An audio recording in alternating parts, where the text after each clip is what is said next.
This is the Lotus Bloom Podcast. And here is your host, Morgan Wylie.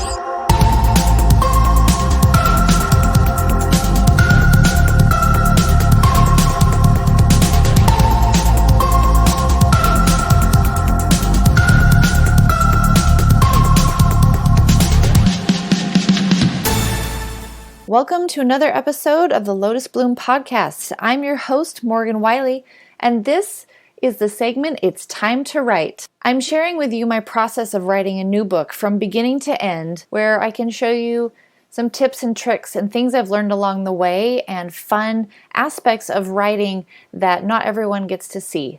I'm also excited to bring on some author friends of mine who are going to share parts of their processes as well. So I hope you enjoy. It's time to write. In today's episode, I have invited my friend and author S.M. Boyce to share with you her outlining process. She is most known for her young adult epic fantasy, the Grimoire Saga. So while I am in the initial stages of getting book 5 in the Age of Elandria underway, grab a notebook and get ready to absorb all her knowledge. Take it away, Boyce. Hi, my name is S.M. Boyce, and Morgan Wylie asked me to sit down and talk to you a bit about outlines. Now, outlining is something that I am neurotically passionate about, and I could probably talk to you about it for an hour or 3, but I'm really going to try to condense my insights, my thoughts, my advice on outlines into a couple minutes. So here we go. Hang in there with me. Let's make this work. My style is to outline in depth. The running joke with my friends and family is that my outlines are novellas, and you can read my outline and know the entirety of the book from start to finish. And while some people may think of that as neurotic or controlling or whatever, it's actually very common for authors who are deep into the development of their stories, who are architects when it comes to their story design rather than gardeners. And both ways are completely valid. But an architect really builds the world, the plot, everything very strategically. And a gardener plants ideas, plants seeds that bloom over time. Both methods are completely fine. Both methods work really well. It's all about finding your style. Now, I'm an architect, and my detailed outlines help me write ridiculously quickly. I can do 10,000 plus words in a day, and it's just natural for me, and that's because I put so much work into these outlines. So I might spend a couple weeks. I think my most in-depth outline was a month, but that was when I was first getting started and didn't really know what I was doing, so I was kind of learning as I went. But now I can take, in a couple weeks, have a really thorough outline, not just for one book, but for the series. And that really helps me to write so quickly. So this may not work for you. I'm just going to share kind of the highlights of what I do. Now, I write a chapter-by-chapter outline. I do not go in and write a page per chapter. I think that's a little much, and that kind of zaps the fun out of creating it in your first draft. However, I do like to have bullet points for the movement that's going to happen in terms of what people are actually doing, characters featured, who the point of view is, if I have a third person, scene breaks, any important dialogue that I know off the top of my head I want to include, growth in terms of character or relationship development, friendships, not just romance and stuff, but just and relationships with the antagonist too. Just any kind of growth that happens is really important to take note of. And the beauty of an outline is it only has to make sense to you. So you can write a ton of notes to yourself that if someone else reads it, they're like, the hell is this? It's all about what makes sense to you because you're the one writing it. You're the one it has to really click for. So keep in mind that as I go forward, I develop chapter by chapter outlines. You can pick from this whatever works for you. So what I use is 4-part story structure. Now, there are a lot of different styles of story structure. You have 3-part, the 3-act structure you typically see in movies. You have 4-part structure, which is actually very, very common in books. There's 7-part structure. There's a lot of different structures you can build. I like 4-part structure, so that's the one I'm going to talk about. 4-part story structure has 4 boxes. That's why it's called a 4-part story structure. And each of these boxes, your main character, your hero, shows up in a different way. And I won't go too deep into the weeds here because this is where, we could talk for days about the details. But I will say that in between each of these boxes, there is a plot point, which is a moment where something happens, basically, is what a plot point is. But a plot point that pivots the entire story. And that is the whole essence of a shift from one box to another, is that plot point. Now, in 4-part story structure, obviously you have 3 plot points because you have plot point 1 between boxes 1 and 2, you have the midpoint between boxes 2 and 3, and you have plot point 2 between boxes 3 and 4. Not sure why they're named that. That's just what I learned, so I'm going with it. So when you have those 4 boxes and those 3 plot points, that creates the essential structure to building a really in-depth story. Now, the beautiful part of this is you can apply this to pretty much any genre. I do qualify that with pretty much, but pretty much any genre, this applies to it.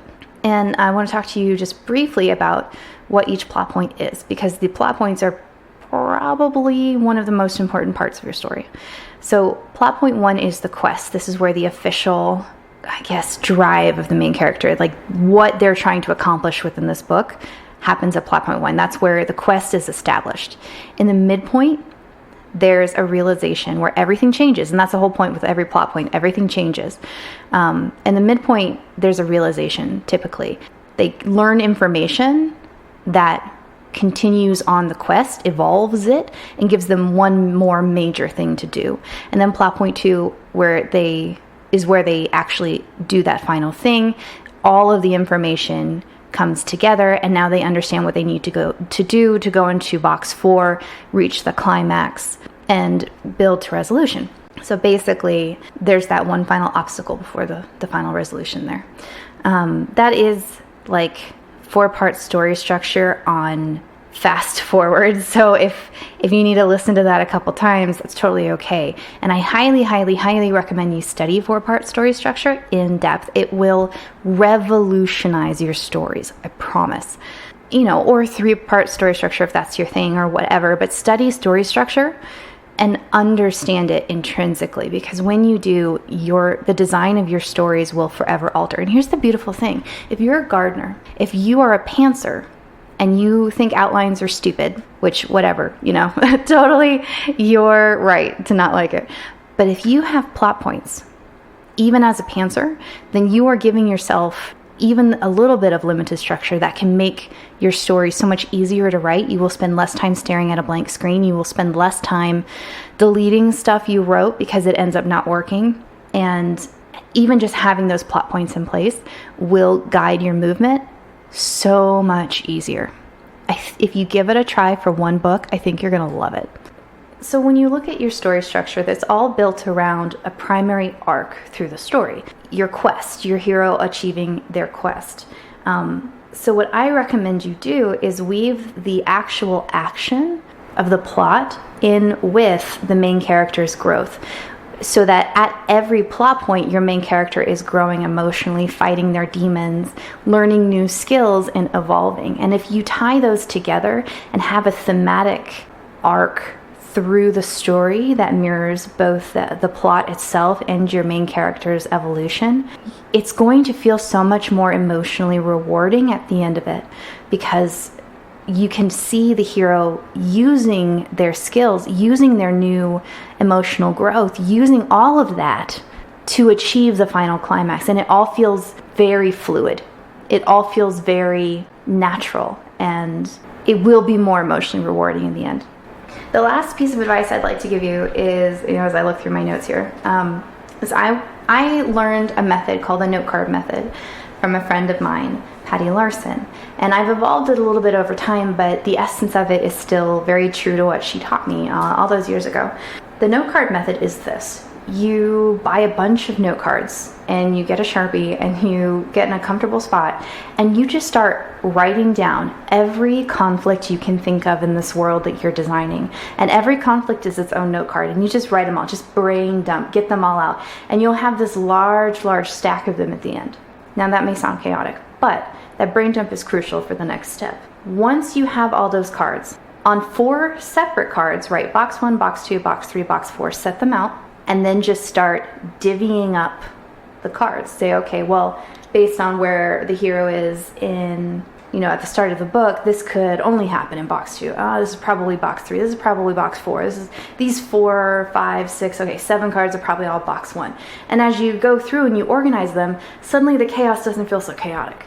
As you go through, you suddenly start to have, this is looking like a semblance of a story now. Okay. So then you separate it out into those four boxes. You go, okay, well, let's start with box 1, and you just start putting them in order. And then you do the same for box 2, just put them in order. Same for box 3, same for box 4. And then you can go through and be like, okay, these 3 cards, that's chapter 1. These 2 cards, chapter 2. These 3, chapter 3. These 2, chapter 4. And by doing that, you can actually start to see the story coming together. It is a fascinating, really exciting experience to do this, because you can go in a couple of hours. You can go from no clue of what your story is going to be to cohesive chapter by chapter breakdown of your story. For me, it was revolutionary. You may not like it, but I have not stopped using that since it happened, or since I was first taught that method. I have used it for every book I've done since. One caveat that I would recommend is that you actually devise your plot points before you sit down and do this.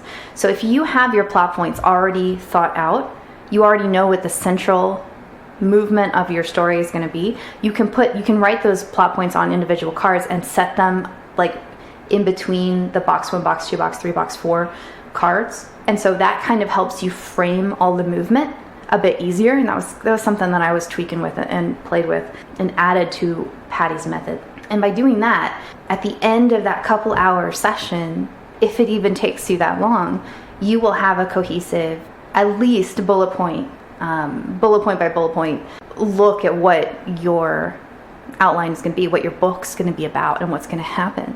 So the last step that I take from there is I open a Word document and I go, okay, chapter 1, and I look at my notes, I look at my cards for that chapter, I write them down, and then I just elaborate. I'm like, okay, well, I want to add this movement, I want to add this, evolve this, elaborate on this a little bit, this is what I want the fight scene to kind of feel like.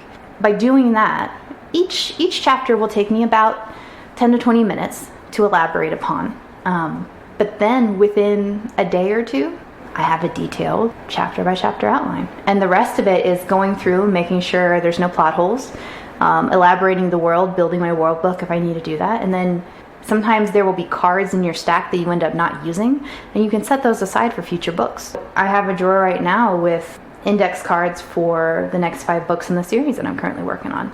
And I'm just setting those aside so that when I'm ready, I can dive in and elaborate upon what I have there. But at the same time, foreshadow in book 1 things that won't happen until books 3 or 4 or 5. And so doing this allows you to build more fluid foreshadowing. It allows you to build really in-depth stories with complex plots and an evolved experience.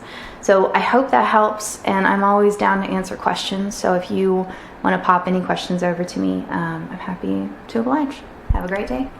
Thank you so much, Boyce, for sharing your outlining process with us. She was one to inspire me to use the index cards and to elaborate in my own outlining techniques.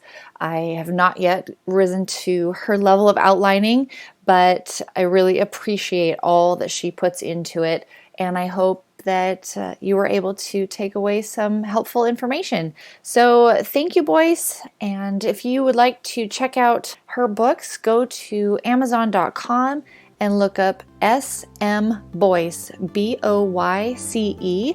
You can find her at her website, smboyce.com, and on Instagram and Twitter at the SM Boyce. Thanks again, and for me, it's time to write.